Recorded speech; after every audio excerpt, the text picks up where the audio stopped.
We're at Artbridge's storage, looking at a relatively small painting by George L.K. Morris. This was made in 1943 during the Second World War. What is interesting is that by this point, in 1943, George Lovett Kingsland Morris had devoted several decades to the exploration of abstraction, and particularly synthetic cubism. You can see the influence of artists like Braque and Picasso, but also Leger, early Delaunay, Jean Arp, the paintings by the architect Le Corbusier. There is an interest in flatness, in purity of line, in contrasts of color, and in the depiction and destruction of depth. We have a play of shapes and forms, the majority of them rectilinear, squares and rectangles. They are interlocking and playing off against one another. There is a very deliberate use of stacking of forms. You have some of these that are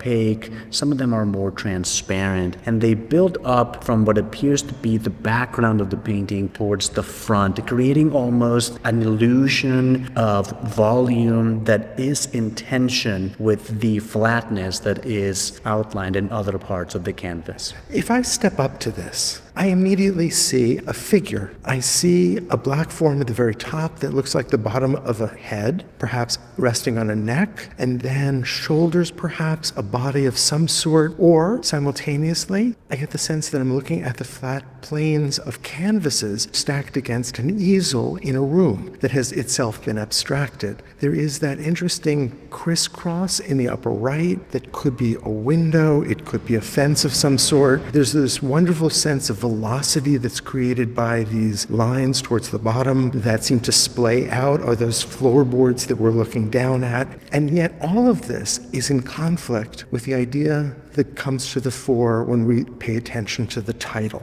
Munition Factory. So he's taking an object that exists in reality, and then he will distill those into certain patterns, certain forms, certain colors, and reconfigure them. His painting style is so thoughtful. Every single plane here is a flat color, with only a couple of exceptions. There are those lines and arabesques along the edges that have a little bit of shading, a little bit of tonality that almost tease us with the idea that there could be a spatial construction, that there could be something rounded. Every single aspect of this canvas was very deliberately designed. If one allows oneself to step into the canvas completely, we can appreciate just how complex the relationship between all of these forms actually is. And to that end, certain parts of it might read referentially as perhaps a chimney stack, or perhaps as the striation inside of a gun barrel, or perhaps as rods that are about to be melted in the creation of this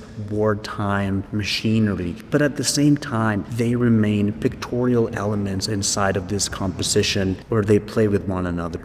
He's also a theorist. He's a writer. He was one of the editors of one of the most important little magazines of the 20th century, Partisan Review. And in his role as art critic, he was looking at what was happening in the art world. He was trying to theorize, and at the same time, he's trying to apply the theories that he finds most compelling in his own art.